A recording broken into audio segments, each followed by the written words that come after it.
Welcome to the Intercourse Show. I'm your host, Mr. B. Today we have a very exciting show for you. We have breaking news. It appears that Tom Homan made an announcement that they will be pulling ICE or the ICE surge out of Minnesota. Let's go ahead and join the breaking news. This is definitely a change of direction for Donald Trump.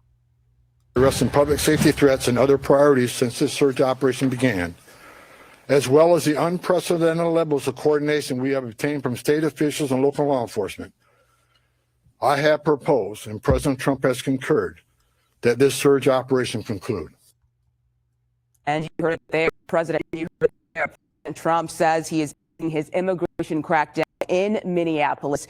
Borders Tom Homan shared that news in an ending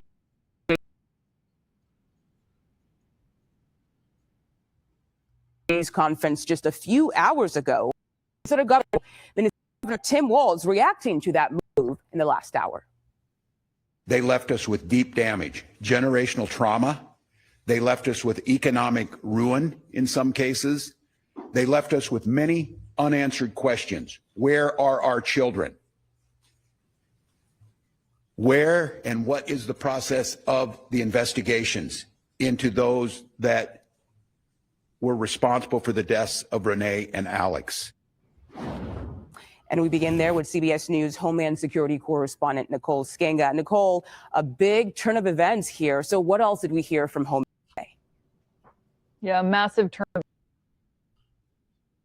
area. So we did get a little bit more information about that. And in talking about his decision to with President Trump and determine that there would be a drawdown over the next couple of weeks, he said it came down to an increase in the number of public safety threat arrests and also an increase in what he called ongoing cooperation with state and local authorities, something that federal authorities had complained about for many weeks during Operation Metro Surge. He said there's been more of a quick response from force agitators throughout the Twin Cities. But look, we also know that this is not happening in a vacuum and that this administration has faced Minnesota from other Americans who have registered their dissatisfaction with how federal authorities have undergone immigration operations in the Twin Cities area, especially in light of the deaths of Renee Good and Alex Preddy. Yeah, and Nicole, just how long will it take for those federal agents to leave the city? It's not going to happen all at once, though we have already seen some of those agents begin to draw. Have gone home, roughly 3,000 to 4,000 that were in the Twin Cities area. Take a listen to what Tom Homan had to say about this. A significant drawdown has already been underway this week and will continue to the next week. We have a lot of work to do across this country to remove public safety risk who shouldn't even be in this country, and to deliver on President Trump's promise for strong protection. Law enforcement officers drawn down this surge operation will either return to the duty stations or be assigned elsewhere to achieve just that. And so you can hear Homan saying that we do expect more of the agents and officers on the ground to either go back to their duty stations or to be assigned to a new mission over the next week or so. And just a reminder that the Twin Cities area usually only sees roughly 200 ICE and HSI agents. So we are saying goodbye essentially to thousands of agents who critics say were really occupying the larger Minneapolis area. Okay, Nicole Skenga, thank you so much for your time today.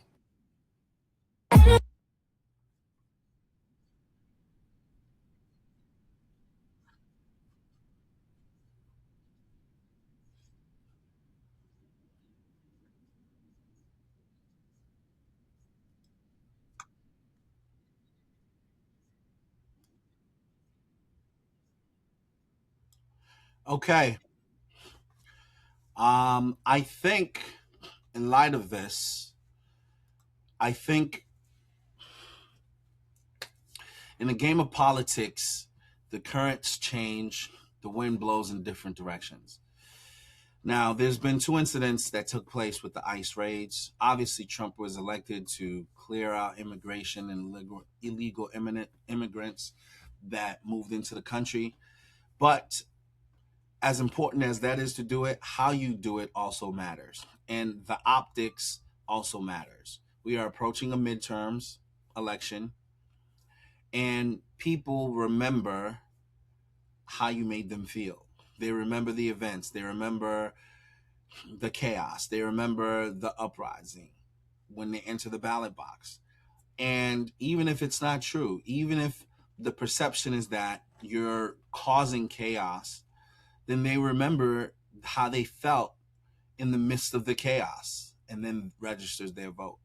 I think Trump is reading the signs that if he keeps this aggressive nature in terms of how he extracts illegal immigrants out of the country, he will ultimately lose his voter base and potentially lose the House or the Senate, which will then impose him from being able to carry out the rest of his agenda for the rest of his term. So Trump is trying to soften the blow by scaling down the amount of ICE agents that's been swarmed into Minnesota. So when two people die, the first one, I can understand it was still shaky. I mean, the lady got killed. She did attempt to hit or drive away and hit the cop, and he was a little quick on the trigger and she died. I can understand maybe that was a mistake. The second one, the video that came out, it looked kind of crazy. I'm not going to lie to you. It looked like the dude went to go step in, interject between the cops talking to a woman or something of that sort. I didn't perceive that the cops was in danger, but they started roughing this guy up. Next thing you know, somebody pulled their gun out and blazed them up. That optically looks crazy, right? Even if I support, the Trump's agenda to get, illegal immigrants out of the country, the optics of it, how it's being portrayed on television, how people are feeling about it is a very real thing that will ultimately have an impact on who's in power. And I think Trump, being a seasoned politician now and also trusting his gut, can see that the wind currents are not blowing in his favor. And so he is trying to tone the temperature down. He is trying to take a less aggressive approach. But this also speaks to the vigilante agents who just think that they can pull their guns out and shoot. You can't do that, bro. There's optics in this whole thing. So you have to be mindful about how you handle people, especially when now you're shooting at the citizens and not the immigrants you were supposed to be taking out of the country. So I'd love to get what you guys think about this particular subject matter, because it is controversial as a whole. Will the ICE raids have an impact on how you vote? For a lot of people, they voted Trump in. This is what they wanted him to do, to enforce the law. But does it matter how you enforce the law? Is perception reality? That is also something that has to be taken into consideration as they carry out their operations, right? To project force, but to make it look like the government is imposing their will on the people and that their freedom is not really free. Maybe the rallying cry for the other side to rally against you and to surge over and take power. Now, I do think Trump is doing a lot of good things in his term.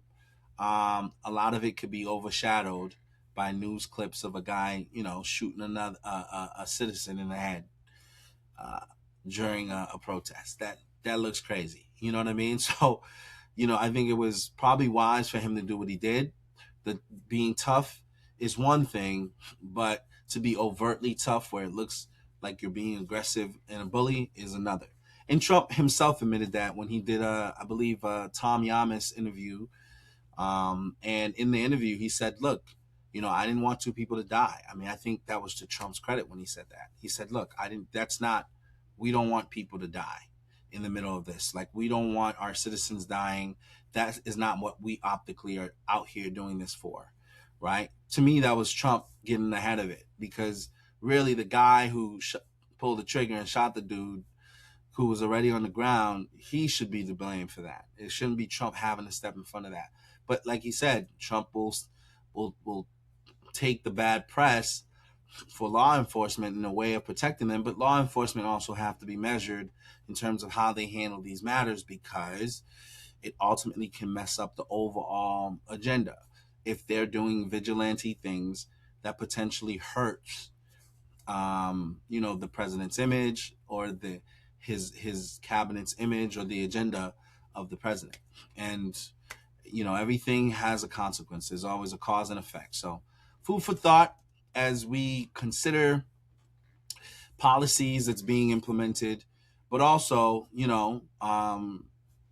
the people do have a voice, and this is being demonstrated that, hey, if things are not going the way you want, you do have a right to stand up and to speak for it. In this case, I think the Minnesota folks, in pushing back, did show that, hey, there's a voice here, and we can comply, but at the same time, we do have a right to say how you're carrying out these operations are too aggressive.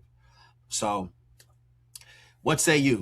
I invite all my listeners, those who are connected and those who are not, like and subscribe and be connected. Let your voice be heard. What do you think about this matter? Is Trump doing the right thing by scaling back? Is he doing the wrong thing by scaling back? How do you view this? And do you believe that these decisions will impact how the midterm elections goes in a few years? All right. It's yours truly, Mr. B, signing out. Thank you for joining us. And until we speak again, God bless you.